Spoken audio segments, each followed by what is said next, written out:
Have you ever stopped to wonder what really happens inside your body when you masturbate, especially after turning 60? Most men don't think about it. It's just something we do, part of our routine, or maybe something that slowly fades out of our lives as we age. But let me tell you something that might change the way you look at this simple, private act. What you do behind closed doors, alone and in silence, could be quietly influencing your prostate health, your energy, and even your long-term well-being. This isn't just about pleasure anymore. It's about understanding your aging body and giving it what it needs to function, to stay balanced, and to avoid the slow but dangerous effects of stagnation. You see, at Elderly Reflections, we talk a lot about dignity, independence, and wisdom. And part of that wisdom is being brave enough to look at the things we've been taught to ignore.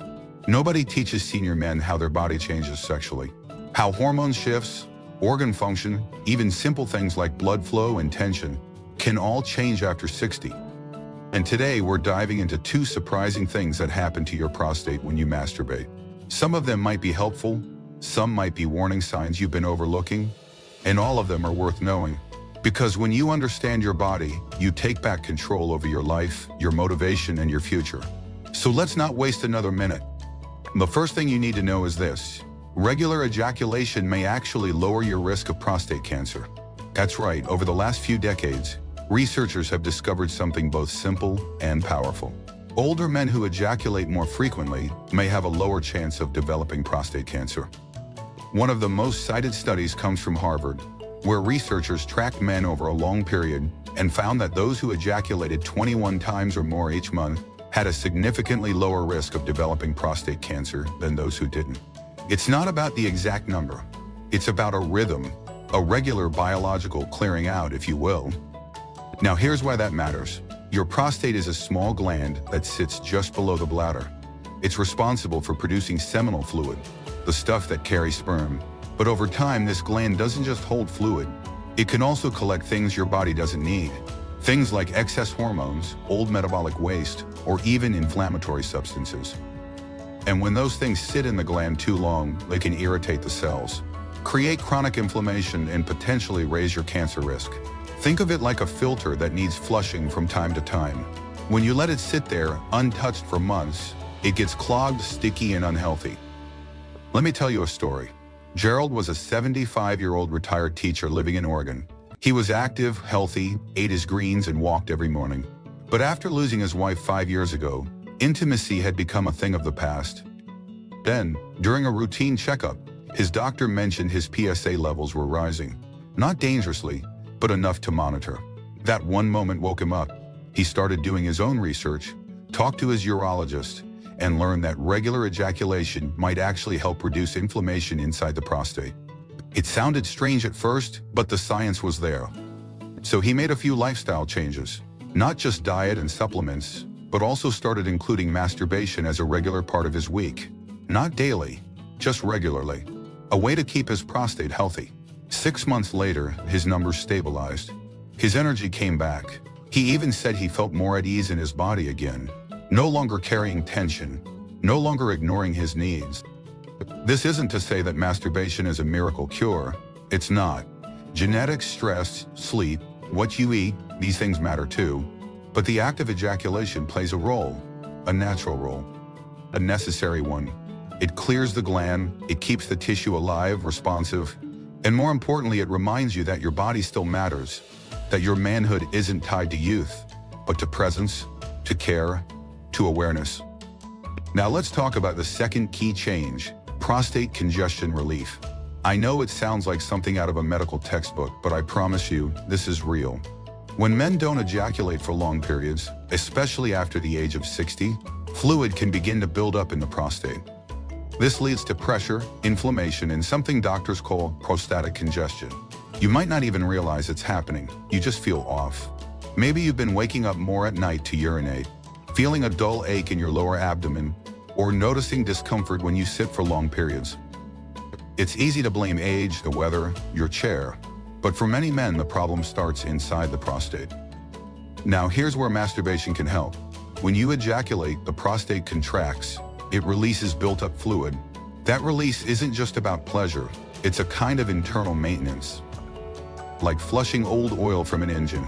When done regularly, it can ease tension inside the gland, reduce pressure on the bladder, and even make urination feel smoother. It's not magic, it's physiology. Let me tell you about Richard, a 73-year-old from Arizona. He hadn't been sexually active in over a year. Widowed, living alone, one night he started feeling this nagging pressure in his pelvis. Nothing severe, just annoying. Then came the nighttime urination. 2, 3, sometimes 4 times a night. He figured it was just part of getting older. But it kept getting worse. Eventually he saw a doctor. They ran some scans, ruled out infection, and told him something unexpected. Your prostate is congested. You might benefit from regular ejaculation. Richard was surprised, embarrassed even. But he gave it a try. Within weeks, things changed. He slept better, urinated less at night, the ache disappeared, and most importantly, he said he felt like he had reclaimed something. Something quiet and personal that had been slipping away. Now, I'm not telling every man to go schedule himself like a gym workout. That's not what this is about. But I am saying this: our bodies weren't made to sit idle. Your prostate wasn't designed to go silent. And sometimes the best medicine is the simplest one. No prescription, no side effects. Just understanding your body's design and working with it, not against it. And let me say this clearly. If you're experiencing pain, if the discomfort stays even after you ejaculate, or if your urination patterns get worse, that's not something to ignore. You should always check in with a medical professional. But for many men, the solution begins with something you can do on your own, privately, comfortably, without shame. So if you're still here listening and finding this helpful, I want to invite you to take one small step. Subscribe to this channel, Elderly Reflections. Turn on the bell so you get notified every time we share a new episode. On senior health, elderly wisdom, life lessons from the elderly, and simple tips to help you stay strong, steady, and full of life. You deserve to feel good in your body. You deserve to understand. Let's talk about testosterone. Every man's heard of it. Some chase it, some fear it. But what most senior men don't realize, when you climax, your body releases a burst of various chemicals. Dopamine, oxytocin, and yes, testosterone levels temporarily drop right afterward. For young men, this dip is barely noticeable because their bodies bounce back fast. But for those of us in our 60s, 70s, and beyond, that bounce back isn't quite what it used to be. The body becomes slower at producing testosterone as we age. And if you're masturbating frequently, especially late at night or when you're already feeling drained, you might notice a longer recovery time, a dip in motivation, even a bit of emotional flatness or fatigue the next day. It's not that you're doing something wrong, it's just that your body has changed. The engine doesn't rev the same way it did when you were 30.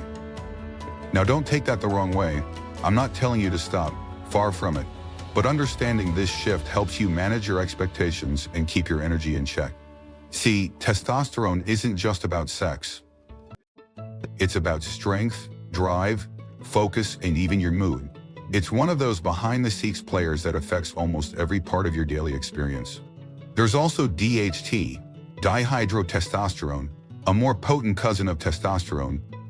While DHT is crucial for male development, too much of it has been linked to prostate enlargement and even hair loss. Some studies suggest that regular ejaculation might help regulate DHT levels, possibly reducing buildup in the prostate that contributes to benign prostatic hyperplasia, or BPH. Let me tell you a story. Martin, a 69-year-old widower from Michigan, came to me during one of our senior discussion groups. He said, "I don't get it. I used to feel great after sex. Now I feel like I've run a marathon." He was a sharp man, always active, but lately he felt tired, unmotivated, even foggy after his usual bedtime habit of watching a little TV and, as he put it, taking care of business. So we talked about his hormones. I asked him about his diet, his sleep, his stress levels. Turns out he wasn't getting much rest, wasn't moving his body much, and had no structure to his eating. Together, we made a few small changes. Cut down the late-night screen time, added strength training twice a week, got more protein in his meals. The difference? Within 2 months, his energy returned. He still masturbated, but earlier in the day and not as often. He learned to respect his body's rhythm, not fight it. And that's the message here. When you understand how your body is working, you stop blaming yourself and start making better decisions. You become your own advocate, your own teacher. Now let's shift gears and talk about the second major change, urinary function. If you're over 60, chances are you've already noticed some changes in how you urinate. The stream isn't as strong. You might feel like you didn't empty your bladder all the way. Or maybe you wake up 2, 3, even 4 times a night with the urge to go. Here's what's important to know. Your prostate sits directly below your bladder and wraps around part of the urethra. So every time you ejaculate, the prostate contracts, then relaxes. It's part of the process. But if your prostate is already enlarged or inflamed, this cycle of tension and relaxation can temporarily affect your urination. Some men find that right after climax, they feel the sudden urge to pee, but have trouble starting the stream. Others experience a weaker flow or feel the need to go multiple times. Why? Because the muscles involved, those controlling your bladder and prostate, are still readjusting after sexual activity. For most, this is normal and passes quickly. But for men with BPH or chronic prostatitis, that adjustment can be uncomfortable or frustrating. And if you're not aware of what's happening, you might start to panic or assume the worst. Understanding the connection can bring you peace of mind and a practical way to improve things. Here's an example. Let me tell you about Robert, 71 years old from Nevada. Retired firefighter, tough guy, always independent. But lately he started noticing that after masturbating, he felt like he had to pee constantly, especially at night. It was messing with his sleep, his confidence, and even made him hesitant to be sexually active. He thought it might be prostate cancer, but after seeing a specialist, he learned that his prostate was slightly enlarged, nothing too serious, just age PPH. The urologist explained that the post-ejaculation discomfort he was feeling was temporary. With a few changes, less caffeine, more water earlier in the day, and a light stretching routine before bed, he started sleeping through the night again. More importantly, he stopped being afraid of what his body was doing. That shift in awareness changed everything for him. Here's what you need to take away. Masturbation doesn't damage your urinary system. In fact, in some cases, it may help relax the pelvic muscles and prevent fluid stagnation. But if you notice that your urination feels harder, more painful, or more frequent right after climax, and it doesn't go away, that's not something to ignore. It could be a sign of an underlying condition that needs attention. Be honest with yourself. Don't wait until discomfort becomes suffering. You see, aging is not about giving up the things you enjoy. It's about learning how to do them differently, with awareness, with care, with respect for the incredible body that's carried you through decades of experience, hard work, and wisdom. You deserve to feel at ease in your body. Not ashamed, not confused. You deserve to understand how it all works, especially now. Let me start with something simple. When you become sexually aroused, your heart rate increases, blood vessels expand, your breathing deepens. Your body is doing the same thing it does during light exercise.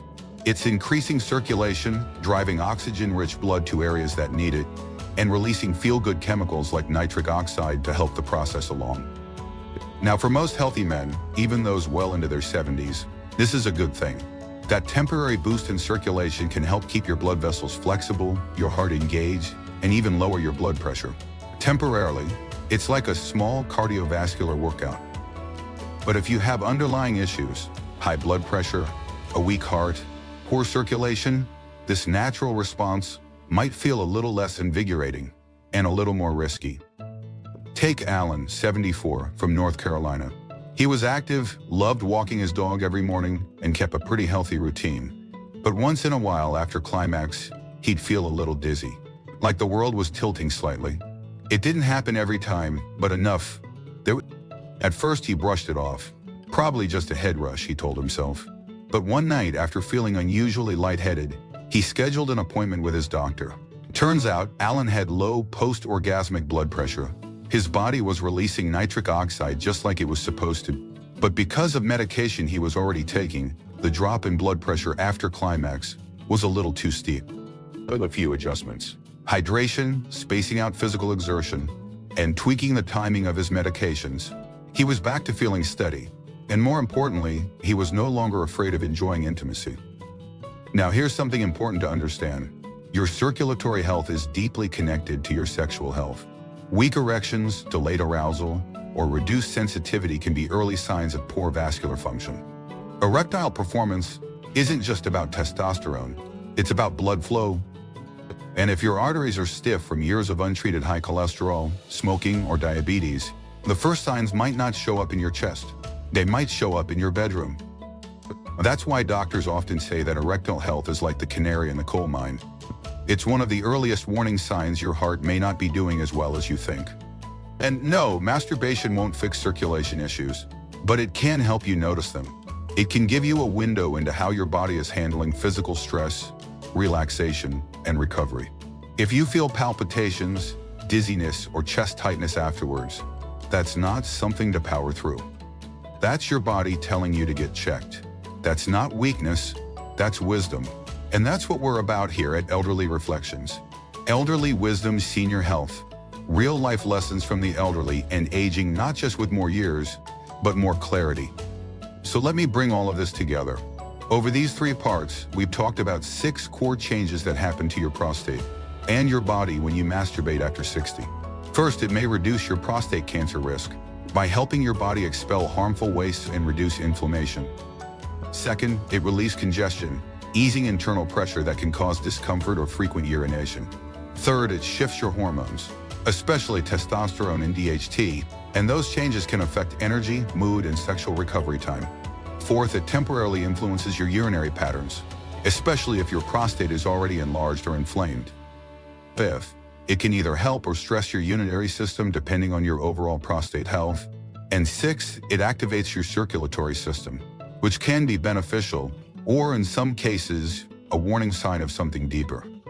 Now, maybe as you've been listening to all this, you recognize some of these changes in yourself. Maybe you felt relieved to learn that what you're experiencing is normal. Or maybe, just maybe, you've realized that some of the things you've been ignoring need your attention. Either way, the truth is this: understanding your own body is one of the most powerful things you can do for your health, your confidence, and your future independence. Let me tell you something that changed the way I see aging. A good friend of mine, Walter, 78 years old, former Navy guy, once said, "You can't stop getting older, but you sure can stop being afraid of it." And that's what these conversations are really about. Taking the fear out, replacing it with knowledge, reflection, and real tools that help you stay connected to your body and to yourself. Because the goal here isn't just to live longer, it's to live wiser, with dignity, with peace, with the freedom to be honest about what your body is telling you, and the courage to respond to it. So as we wrap up this final part, I want to thank you for sticking with me. If this video spoke to you, if you learned something new, or if it made you feel a little less alone in what you're going through, please do me a favor. Click the like button, subscribe to the channel, share this video with someone you care about, leave a comment and tell me where you're watching from. I really do read every single message, and knowing where my brothers are in this journey helps keep this community alive. Because this is more than just a YouTube channel. Elderly Reflections is a space for real talk, for senior health, for elderly wisdom, for men and women who aren't done yet, who are still learning, still growing, still finding purpose, one reflection at a time. So until next time, take care of your heart, your body, and your mind.